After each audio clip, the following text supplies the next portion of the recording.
अस्सलाम वालेकुम to all my dear students, आप लोग सब कैसे हैं। तो आज की वीडियो में हम सीखेंगे question number 3 of exercise 1A from book D1, जिसे डी सिलेबस भी कहते हैं।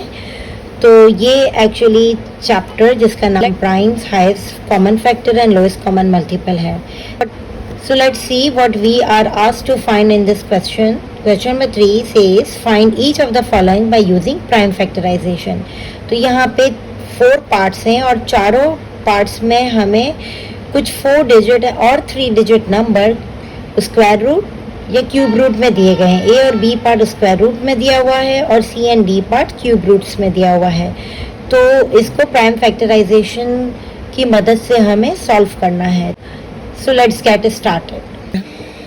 So क्वेश्चन में 3 के पार्ट में हमें स्क्वायर रूट में 1764 नंबर दिया गया है और हमें प्राइम फैक्टराइजेशन की हेल्प से इसको फाइंड करके दिखाना है। तो सबसे पहले हम इसका एलसीएम निकालेंगे और उस एलसीएम को निकालने के लिए हम इसको 1764 अंदर लिखते हैं और डिविजिबिलिटी रूल, जो कि मैंने आपसे पहले भी अपनी वीडियोस में इसको डिस्क्राइब किया है, डिविजिबिलिटी रूल आपको समझाए हैं, उसकी मदद से हम इनके प्राइम नंबर्स लेकर सॉल्व करेंगे। तो पहला डिविजिबिलिटी रूल 2 होता है, जिससे पहले तो हम लिस्ट डाउन कर लेते हैं प्राइम नंबर 2, 3, 5, 7, 11, 13, 17। ये इनिशियल एटलीस्ट आप 6 to 8 प्राइम नंबर जो सीक्वेंस में है वो आपको याद होने चाहिए। तो सबसे पहले हम 2 से स्टार्ट करेंगे। 2 इसलिए पिक कर सकते हैं हम क्योंकि ये एक इवन नंबर है। तो हम 2 से स्टार्ट करते हैं। 2 8 टाइम 16, 2 8 टाइम 16, 2 4 टाइम 8। अब ये still we have even number in the last digit, so we can continue with the 2, 2 4 time, 2 4 time, 2 1 time. अब ये 2 से मज़ीद डिवाइड नहीं हो सकता क्योंकि एंड में हमारे पास एक ऑड नंबर आ चुका है। अब हम इसको चेक करेंगे 3 से कि इधर it can be divided by 3 और नॉट। उसके लिए हम क्या करते हैं कि सारे डिजिट्स को ऐड कर देते हैं। 4 4 8 प्लस 1 9।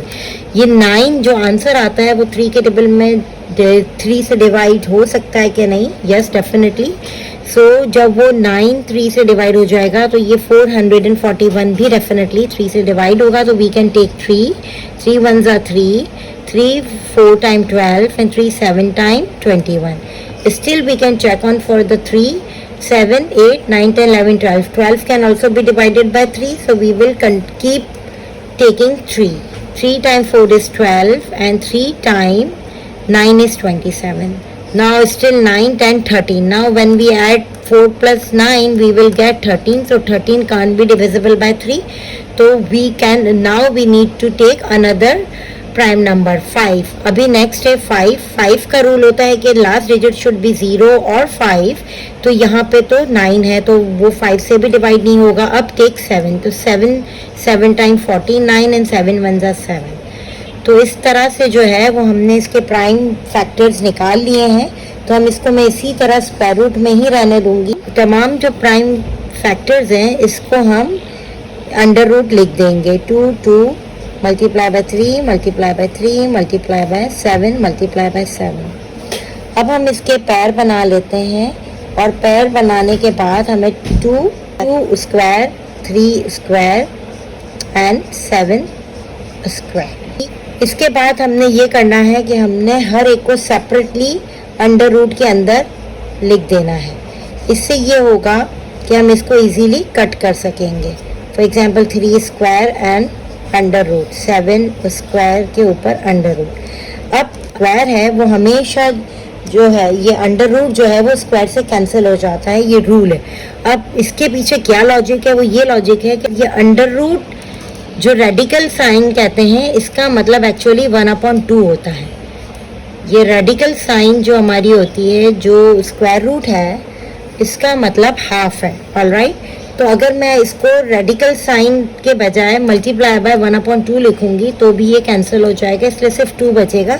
इसलिए डायरेक्टली हम इस रेडिकल साइन को, ये जो स्क्वायर रूट के सिंबल को स्क्वायर से कैंसिल कर सकते हैं। तो मैं यहाँ सबको कैंसिल कर रही हूँ और अब हमारे पास 2 मल्टीप्लाई बाय 3 मल्टीप्लाई बाय 7 बच चुका है और जिसको जब मैं मल्टीप्लाई करूँगी 2 टाइम 3 6 एंड 6 टाइम 7 इज 42। तो मेरा आंसर आएगा, तो इसका आंसर आ जाएगा 42। So let's move to B part. B part में हमें स्क्वायर रूट के साथ 576 दिया गया है। तो इसी तरह हम इनिशियली प्राइम नंबर को लिस्ट डाउन कर देंगे 2, 3, 5, 7, 11 एंड 13। एक अपनी आसानी के लिए इसको लिस्ट डाउन करके रख देते हैं। ये इसलिए हम लिस्ट डाउन करते हैं क्योंकि हमें इसके अलावा किसी नंबर से इसको डिवाइड नहीं करना। और दूसरी बात जो कि बहुत इंपॉर्टेंट है कि हमें सीक्वेंस में जाना है, स्मॉलर टू बिगर। हमें हमेशा स्मॉलर नंबर पहले पिक करना है। तो मैं यहाँ पे 576 का एलसीएम निकाल लूँगी और स्टार्ट करूँगी 2 से, क्योंकि लास्ट डिजिट इवन है। तो 2 2s are 4, 2 8 times 16 and 2 8 times 16. Still the last digit is even, so I can continue with the 2. 2 1s are 2, 2 4s are 8, 2 4s are 8. 2 7 times 14, 2 2s are 4. Again 2 2 3 times 6, 2 6 times 12, 2 1s are 2, 2 8 times 16.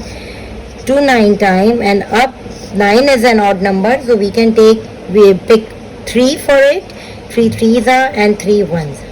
तो अब मेरे पास जो इसके तमाम prime factors हैं, मैं इसको सबको सबको स्क्वायर रूट के अंदर लिख दूंगी।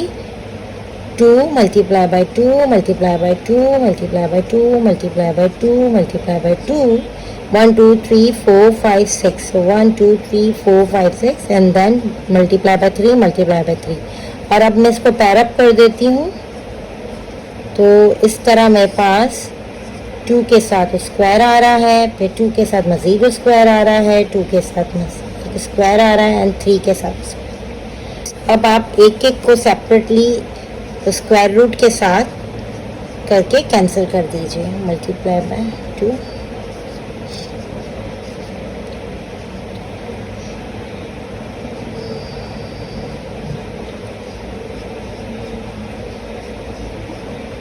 एक एक सेपरेटली कर दें और फिर इसको आराम से ये कैंसिल हो जाएगा। 2 को स्क्वायर रूट से कैंसिल कर दें, जैसे कि मैंने पिछले क्वेश्चन में आपको बताया है कि ये इस तरह कैंसिल हो जाता है।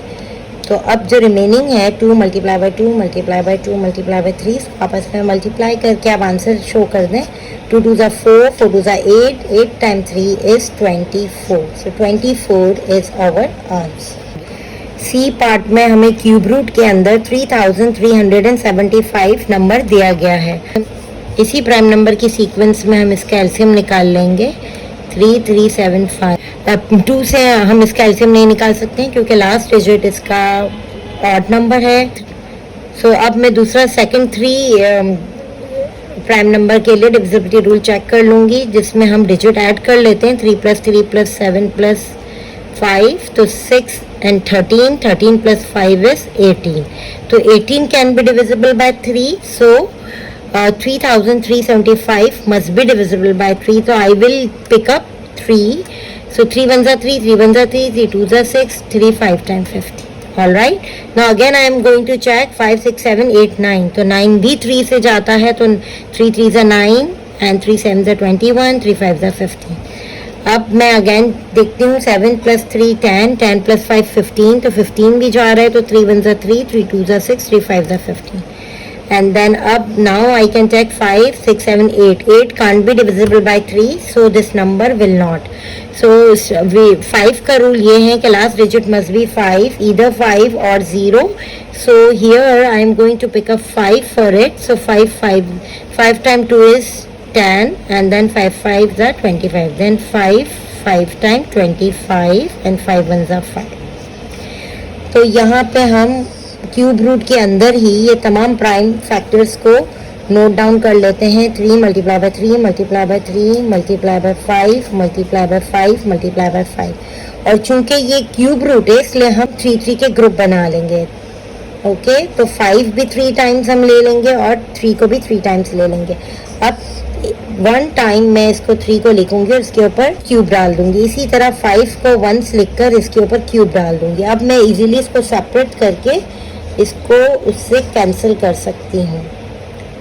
आप चाहें तो इस तरह भी लिख सकते हो और आप चाहें तो इसको 1/3 करके भी आप लिख सकते हैं। तो अब ये cube root always be cancelled with the cube. So मैं इसको क्यूब रूट को क्यूब से कैंसिल कर रही हूँ। तो यहाँ पे मेरे पास आ रहा है 3 मल्टीप्लाई बाय 5 जो कि 15 आंसर दे रहा है। So 15 is the final answer. Now let's move to last part, that is D. इस डी पार्ट में क्यूब रूट के साथ हमें 1728 है, तो हम इसी तरह इस सबसे पहले इसका एलसीएम निकाल लेते हैं और इन्हीं प्राइम फैक्टर्स की मदद से हम सीक्वेंस में इसका एलसीएम निकालेंगे। ये चूँकि लास्ट डिजिट इसका इवन नंबर है तो हम स्टार्ट कर लेते हैं 2 से। 2 time 8 is 16, 2 time 6 is 12, 2 time 4 is 8। Again I am going to take 2, 2 time 4 is 8, 2 time 3 is 2 time 2 is again 2, 2 2s are 4, 2 1s are 2, 2 6s are 12, then 2 1s are 2, 2 0s are 0, 2 8 times 16। तो we can keep taking 2 until and unless वो last digit odd ना हो जाए। 2 5 time, 2 4 time 8, 54, 2 2s are 4, 2 7 time 14। अब last digit is 7, that is an odd number, so we are going to check for the divisibility rule for 3। So when we add them up, 7 plus 2 will be 9 और 9 जो है वो 3 से easily divide हो जाता है, तो इसलिए हम 3 लेंगे। 3 9 time 27, then 3 3s are 9, 3 1s are 3। So यहाँ पे जो है हमारे पास इसके जो सारे फैक्टर्स निकल के आ रहे हैं वो इसी तरह हम क्यूब रूट लिखकर सारे प्राइम फैक्टर्स को हम अंदर डाल देंगे। 2 multiply by 2 multiply by 2 multiply by 2 multiply by 2 multiply by 2, then 3 multiply by 3 multiply by 3। और चूंकि ये क्यूब है इसलिए हम 3 3 के सेट बना लेते हैं और इसी तरह क्यूब रूट के अंदर 2 को वंस लिखकर क्यूब लिख देते हैं, 2 को वंस लिख के क्यूब लिख देते हैं और 3 को भी एक दफ़ा लिखकर क्यूब लिखते हैं। अब इसको आप सेपरेटली आप लिखकर और आप चाहें तो इसको मल्टीप्लाई बाय 1/3 भी कर सकते हो या फिर डायरेक्ट जो है वो क्यूब रूट इसके ऊपर डाल दें। और मैं क्यूब रूट लिख रही हूँ डायरेक्ट और इसको 2 को भी क्यूब पे लिख दें और 3 को भी आपने क्यूब पे लिखकर क्यूब रूट डाल देना। अब आप इसको कैंसिल कर दें क्योंकि cube root and cube is can be cancelled, ये सारा कैंसिल हो जाएगा। और अब हमारे पास जो नंबर्स बच रहे हैं वो 2 मल्टीप्लाई बाय 2 मल्टीप्लाई बाय 3 है जो कि 2 2s are 4, 4 3s are 12। तो हमारा जो आंसर है फाइनल आंसर है वो 12। So that's it. I hope आपको क्वेश्चन नंबर 3 के ऑल पार्ट्स बहुत अच्छी तरह समझ आ गए होंगे। सो इंशाल्लाह अगली वीडियो में फिर मुलाकात होगी। इसी एक्सरसाइज को कंटिन्यू करते हुए हम अगली वीडियो में मजीद क्वेश्चन सॉल्व करेंगे। जब तक के लिए कीप प्रैक्टिसिंग, कीप लर्निंग। अल्लाह हाफिज़। Thank you for watching.